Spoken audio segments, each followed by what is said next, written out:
Dear viewers अस्सलाम वालेकुम। उम्मीद आहे तव्हां सभु ख़ुशि ऐं ख़ैरियत सां हूंदव। ॻाल्हि हले पई स्कॉलरशिप जे हवाले सां।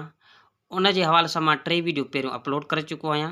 अगरि जेकॾहिं तव्हां वटि वीडियो उहे पहुची न सघिया आहिनि त उन जी लिंक खे मां हिन वीडियो में तव्हांजे हिन वीडियो जे डिस्क्रिप्शन में मोकिले थो छॾियां, तव्हां हितां ॾिसी सघो था। आउटलाइन मां तव्हां सां शेयर कई मैथ ऐं इंग्लिश जी, बाक़ी साइंस जी रहियल ई इंशाल्लाह उहा बि तव्हां सां शेयर कई वेंदी। ऐं ॿी शइ तव्हांखे ॿुधाई त मां जेका आउटलाइन मोकिलियां थो उन जे हवाले सां तव्हां सां हिकिड़ो वीडियो हल करे उहा आउटलाइन तव्हांखे शेयर कंदासीं। हाणे इंग्लिश जी जेका इहा आउटलाइन आहे उन जे हवाले सां इलाही टॉपिक्स मां तव्हां सां शेयर कयूं। ठीकु आहे बाबा। पोइ हाणे छा कंदासीं, जेके मां तव्हां सां आउटलाइन शेयर कई उहा सॼी त कोन हल करे सघंदासीं, उहा तमामु सुठी, पर कोशिशि कयूं था जेके आम टॉपिक्स आहिनि या हिकिड़ो पैटर्न पेपर तव्हां सम्झी वेंदो त हिन तरीक़े पेपर अची सघे थो। हाणे ॾिसो, इंग्लिश जी आउटलाइन में पहिरियों सिनोनिम्स ऐं एंटोनिम्स तव्हांखे मां ॿुधायो। हाणे हीअ ॾिसो, एंटोनिम्स ऐं सिनोनिम्स। सिनोनिम्स चइबो आहे हम मीनिंग खे, अदर वर्ड्स खे। एंटोनिम्स चइबो आहे उनखे ऑपोज़िट यानी ज़िद खे। हाणे ॾिसो, हिते मां ही अहिड़े तरीक़े जा MCQs तव्हां सिनोनिम्स ऐं एंटोनिम्स जे हवाले सां अची सघनि था। चए थो एंटोनिम्स ऑफ प्रेज़ेंट। प्रेज़ेंट चइबो आहे मौजूदु, हाज़िर। प्रेज़ेंट जो जेको ज़िद आहे उहो एब्सेंट, गैर हाज़िर। सेकंड क्वेश्चन ॾिसो, which of following is synonyms of timid. Timid चइबो आहे बुज़दिल, ड्रिजणे खे। इन जो जेको असांजो जेको टेमिड वर्ड जो जेको सिनोनिम्स आहे उहो को वर्ड आहे, डी ऑप्शन।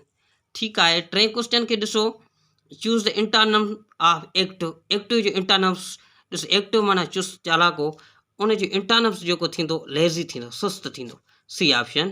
क्वेश्चन नंबर ॾिसो चौथे ॾे, what is the synonyms of word success. Success माना तव्हांखे पढ़ियो हूंदो, कामयाबीअ खे चइबो आहे, इनखे विक्टोरियस चइबो आहे। इन जो other word synonyms of meaning छा थींदो, ए ऑप्शन। क्वेश्चन नंबर 5 ॾिसो, choose the correct antonyms of smooth. Smooth माना लसो, हमवार, उन जो जेको अदर एंटोनिम्स, एंटोनिम्स छा चइबो आहे, उन जी ज़िद खे। उन जो रफ़, इनखे खैरो, सख़्त चई सघो था। क्वेश्चन नंबर 6 आहे the synonyms of word beautiful. Beautiful चइबो आहे अट्रैक्ट, अट्रैक्ट। ठीकु आहे न, इन जो सिनोनिम्स अट्रैक्ट थींदो आहे। Question number 7, antonyms of noise. Noise चइबो आहे गोड़ खे, घणे आवाज़ खे। उन जो एंटोनिम्स ज़िद साइलेंस थींदो। Antonyms of morning. मॉर्निंग जेको आहे, मॉर्निंग माना जेको आहे उन जो एंटोनिम्स ज़िद इवनिंग थींदो। Antonyms of fresh. फ्रेश जा असां वटि ॿ ज़िद थींदा आहिनि। फ्रेश जो ताज़ो, ओल्ड माना पुराणो, इहो बि सही आहे। न्यू, हाणे ज़ाहिर सी ॻाल्हि आहे, इहो इन खां अञा मुख़्तलिफ़ आहे। स्टेल, टई माना मिलंदड़ जुलंदड़ लफ़्ज़नि, इम्पॉर्टेंट वारी अलॻि शइ आहे। स्टेल अक्सर इन जो माना जेको वधीक क्लोज़ वर्ड आहे उहो स्टेल आहे। क्वेश्चन नंबर 9 आहे synonyms of word good. Good जो सिनोनिम्स सेम मीनिंग छा हूंदी आहे, वेल।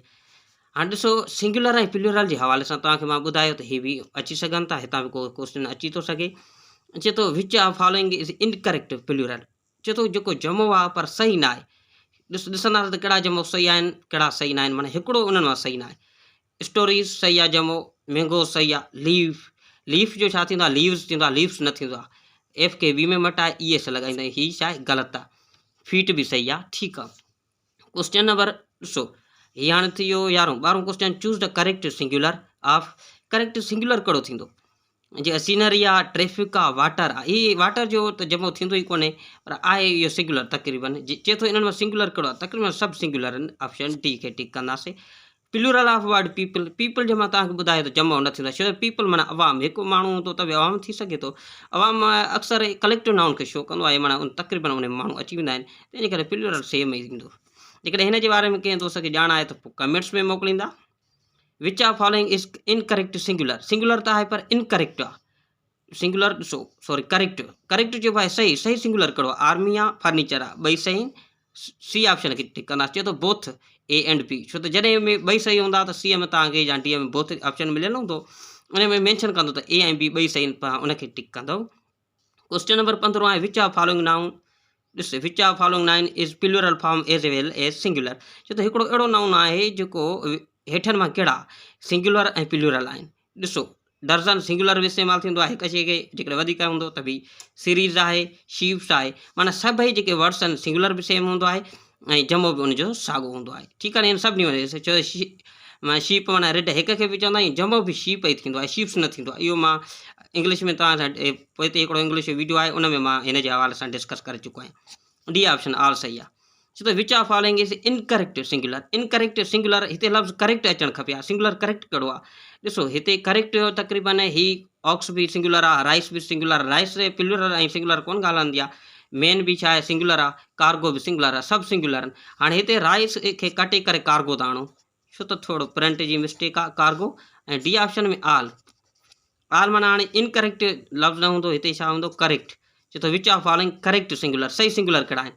ऑक्स बि सिंगुलर आहे, कार्गो बि सिंगुलर आहे, मेन बि सिंगुलर आहे, सभु सिंगुलर आहिनि। डी ऑप्शन हीअ जेका मिस्टेक आहे इहा तव्हां क्लियर करे छॾिजो, हिन में को वॾो मसइलो कोन्हे। हाणे पार्ट्स ऑफ स्पीच जे तरफ़ वधंदासीं। क्वेश्चन नंबर 17 आहे find the action verb in given sentence. जेको मिलियल जुमिलो आहे उन में एक्शन वर्ब खे छा चवंदा आहियूं? मेन वर्ब बि चवंदा आहियूं। The student walk home for water. हाणे हिते मेन कम जो नालो कहिड़ो आहे? वॉकिंग थो करे, इहो मेन कम जो नालो आहे, इन खे चवंदासीं मेन वर्ब, एक्शन वर्ब बि चइबो आहे। Find the preposition in given sentence. चए थो प्रिपोजिशन तव्हांखे ॿुधायो आहे इहा नाउन ऐं प्रोनाउन सां इस्तेमालु थींदी आहे, कि जॻह खे ॿुधाईंदी आहे या इन को तालुक ॿुधाईंदी आहे। The book is behind a table. जेको बुक आहे इहो टेबल जे पोयां आहे। हाणे पोज़ीशन कहिड़ो थो ॿुधाए? बिहाइंड, पोयां। छो त बुक टेबल इहे ॿ नाउन आहिनि, इज़ वारे वर्ब आहे, इन जे करे प्रिपोजिशन बिहाइंड सी ऑप्शन में मौजूदु आहे। Find the pronoun in given sentence. मिलियल जेको जुमिलो आहे इन में प्रोनाउन कहिड़ो आहे? Mithal says this book is माइन। माइन प्रोनाउन आहे, माइन एजेक्ट बि आहे, माए एजेक्ट आहे, माइन प्रोनाउन आहे। इन जे हवाले सां थोरो मां अॻिते तव्हांखे ॿुधाईंदुमि त माइन ऐं माए में कहिड़ो फ़र्क़ु आहे। फ़िलहाल ही तव्हांखे ऐं हीअ पॉसेसिव केस आहे। पॉसेसिव केस तव्हांखे प्रोनाउन जे जेके बि आहिनि, तव्हांखे subject case, object case, possessive case जे हवाले सां तव्हांखे बाक़ाइदा सां स्टडी करणी आहे, छो त हूअं बि इहे अक्सर ईंदा रहंदा आहिनि। You are not my teacher but you are only my students. चए थो फाइंड द कंजक्शन्स इन सेंटेंस। चए थो कंजक्शन कहिड़ो आहे? कंजक्शन तव्हांखे ॿुधाईंदो आहे त ॿिनि लफ़्ज़नि या ॿिनि जुमलनि खे मिलाईंदो आहे। हाणे ॾिसो हिते ॿ जुमिला आहिनि, you are not my teacher इहो अलॻि जुमिलो आहे, but you are my only students, ऐं जेको बट आहे इहो ॿिनी लफ़्ज़नि खे मिलाए थो, इहो कंजक्शन आहे। ऑप्शन बी सही आहे। I am working properly in your computer. चए थो मां तव्हांजे कंप्यूटर ते सुठे नमूने कमु करे रहिया आहियां, पर कमु त थिए थो पर सुठे नमूने थिए थो। हाणे वर्ब खे वधीक जेको मॉडिफाई कंदो आहे उहो एड वर्ब हूंदो आहे, डी ऑप्शन। छो त वर्ब पाण ख़ुदि एक्शन आहे, इन जे करे हे पुछे बि इहो ई थो। The underline word sentence, underline words in sentence is. जेको अंडरलाइन जेको लफ़्ज़ आहे सेंटेंस जुमिले में, उहो छा आहे? उहो एड वर्ब आहे। एजेक्ट वारी सिफ़त खे, माना एजेक्ट छा करे चवंदा आहियूं? सिफ़त खे चवंदा आहियूं। माना सिफ़त त हिते आहे कोन, अंडरलाइन छा आहे? वर्ब खे जेको मॉडिफाई कंदो आहे उहो एड वर्ब कंदो आहे। नाउन त हिते माना तक़रीबन आहे कोन, कंप्यूटर आहे। अंडरलाइन वारी प्रॉपरली माना वधीक उनखे मॉडिफाई थो करे। क्वेश्चन नंबर 22 जे तरफ़ ॾिसो। He is not older than but he is oldest. चए थो ॾिसो हिते ओल्डेस्ट लफ़्ज़ ओल्ड आहे, वरी ओल्डर आहे, ईल्डर आहे, इन जी जेको माना जेको एजेक्ट आहे उन जी डिग्री हूंदी आहिनि, हिकिड़ी पॉजिटिव ॿी कंपेरेटिव टी सुपरलेटिव। चए थो find the superlative degree, find the superlative adjective in the given sentence. In the sentence जुमिले में सुपरलेटिव डिग्री पुछी अथई। सुपरलेटिव डिग्री ओल्ड जी ओल्डेस्ट थींदो आहे, कहिड़ी ऑप्शन में? ओल्डेस्ट, बी ऑप्शन में आहे। हिकिड़ी ॻाल्हि ज़हन ते रखो त हिन जी कंपेरेटिव डिग्री ॿ हूंदी अथव, हिकु ओल्ड जूं, ओल्डर बि ईल्डर बि। उन्हनि जे हवाले सां काफ़ी एग्ज़ाम्स में ईंदा आहिनि, CSS लेवल ते अहिड़ो पेपर से माना क्वेश्चन अची वेंदा आहिनि। इनशाला इहे एजेक्ट ईंदासीं त इहो तव्हांखे मां क्लियर कराए छॾींदुमि। क्वेश्चन नंबर 23 जी तरफ़ वठंदासीं। Words which use in instead of noun is called, that is called pronoun. जेको नाउन जे बदिरां कमु अचे उनखे प्रोनाउन चइबो। हीअ हिकिड़ो तव्हांखे मां हिंट ॾियां थो, ज़रूरु न आहे त क्वेश्चन हीअं ई चवंदा, हिन सां रिलेटेड हूंदा, माना सिंगुलर आहिनि, पार्ट्स ऑफ स्पीच आहिनि, केसिस आहिनि, जेके बि टॉपिक्स आउटलाइन ॾिनियूं उन्हनि खे तव्हां बाक़ाइदा सां स्टडी कयो। जेंडर्स जे हवाले सां मां तव्हांखे ॿुधायो त जेंडर्स जा 4 क़िस्म आहिनि, माना ख़ासि करे मेस्कुलाइन ऐं फीमेलाइन ते बाक़ाइदा सां तव्हांजो तवजो ॾियणो आहे। क्वेश्चन नंबर आख़िरी आहे, विच of following is common gender. Common gender कहिड़ी आहे? ॾिसो हिते स्कूल वारी न्यूटर आहे, हिते स्कूल लफ़्ज़ न अचणु खपे आहे। हिते ईअं गर्ल खणी चऊं था, हिते गर्ल आहे लफ़्ज़ सपोज़। हाणे हीउ ॾिसो चाइल्ड बि कॉमन नाउन आहे, छो त हा कॉमन नाउन उनखे चवंदा आहियूं जेको मेल ऐं फीमेल लाइ ॿिन्ही लाइ इस्तेमालु करे सघूं।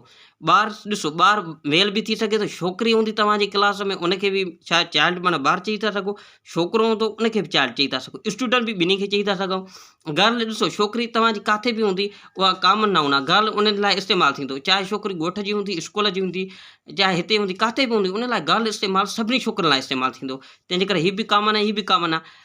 ऑप्शन डी में चए थो ऑल ऑफ देम, सभई सही आहे, बिल्कुलु सही आहे। स्कूल न्यूटर आहे। जेंडर जे हवाले सां तव्हां थोरो वधीक हिन जो तफ़सील ॾिसिजो, पोइ इन जे हवाले सां तव्हांखे वधीक कोशिशि कयूं था। बाक़ी टॉपिक्स रहियूं उन लाइ मां तव्हांखे अलॻि सां वीडियो शेयर कयां थो, कोशिशि कयूं था। फ़िलहालु कुझु अञा इलाही असांजो कमरे लाइ टेस्ट वेझो थी चुके आहे। हाणे जेके असांजे स्टूडेंट आहिनि, मुंहिंजी कोशिशि आहे त जिन अकेडमी मुंहिंजी जॉइन कई, असां व्हाट्सएप ते बि अकेडमी हलाईंदा आहियूं। उन जी मख़सूस फीस हूंदी आहे। जेको दोस्त अकेडमी असांजी माना जॉइन करणु चाहे थो, उन लाइ मां तव्हांखे नंबर ॾेई थो छॾियां। ऐं नंबर ॾियण खां पहिरियों हिकिड़ी मां सभिनी शागिर्दनि खे, सिंधी भाइरनि खे रिक्वेस्ट रखंदुमि, मुंहिंजे चैनल खे सब्सक्राइब कयो, हिकिड़ी सपोर्ट कयो, वीडियो खे लाइक कयो ऐं कमेंट्स बि ॾींदा कयो, जीअं तव्हांजा नोटिफिकेशन मूं वटि पहुची सघनि। ऐं जॾहिं मूंखे को दोस्त कमेंट्स कंदो आहे, नोटिफिकेशन ईंदो आहे, यकीनन मूंखे ख़ुशी थींदी आहे। हीउ मुंहिंजो व्हाट्सएप नंबर अथव। जेको दोस्त ऑनलाइन अकेडमी जॉब्स जे हवाले सां, स्कॉलरशिप जे हवाले सां तयारी करणु चाहे थो, पोइ व्हाट्सएप ज़रिए अकेडमी हलाईंदा आहियूं, उहो हिन नंबर ते राब्तो करे सघे थो। अगरि जेकॾहिं को क्वेश्चन आहे रिलेटेड, छो त मां हीउ चैनल जेके अकेडमीज़ आहिनि ऐं फेसबुक ते पेज आहिनि, इहे सभु स्टूडेंट जी सपोर्टिंग लाइ आहिनि। कोशिशि कंदो त सभु जेको बि शागिर्द आहे इनशाला मूंसां कॉन्टेक्ट कंदो, 100% उन सां कोऑपरेशन कंदासीं। हीउ नंबर सां आहे 034027075224। हिन ते व्हाट्सएप नंबर बि आहे, त अकेडमी जे हवाले सां वॉइस करे था सघो, व्हाट्सएप ते मैसेज कॉल इनशाला करे था सघो। ऐं फेसबुक ते बि असांजो Z2A अकेडमी जे नाले सां हिकिड़ो पेज आहे, उनखे बि फॉलो करे जेका बि अपडेट ईंदी आहे मां उन ते शेयर करे छॾींदो आहियां। मसलन कीअं का जॉब्स आहे, गवर्नमेंट का जॉब्स अनाउंस कई, उहा बि शेयर करे छॾींदासीं। उन में कुझु नॉलेज बि शेयर कंदा आहियूं, MCQs जे हवाले सां, सब्जेक्ट जे हवाले सां, जनरल नॉलेज, मैथ, तक़रीबन जेका नॉलेज आमतौर जेका माना हाज़िरा हालात में जेका शइ हले थी पई, उहा मां उन ते शेयर कंदो आहियां। उहो पेज बि तव्हां लाइक करे छॾियो, तव्हांखे जीअं तव्हांखे हर अपडेट मिली सघे। ऐं उन सां गॾो गॾु ॿियो चैनल्स जेको हीउ तव्हां ऑलरेडी माना ॾिसो पिया, हिन खे सब्सक्राइब करे छॾियो, जीअं तव्हांजे लाइ बि फ़ाइदेमंद थिए ऐं असांखे सपोर्ट मिली सघे। मां आहियां ज़ाहिद अली ऐं तव्हांखे हिन वीडियो सां मोकिलाइणु कयो थो। उमेदु आहे त हीउ वीडियो तव्हांखे ज़रूरु पसंदि आयो हूंदो।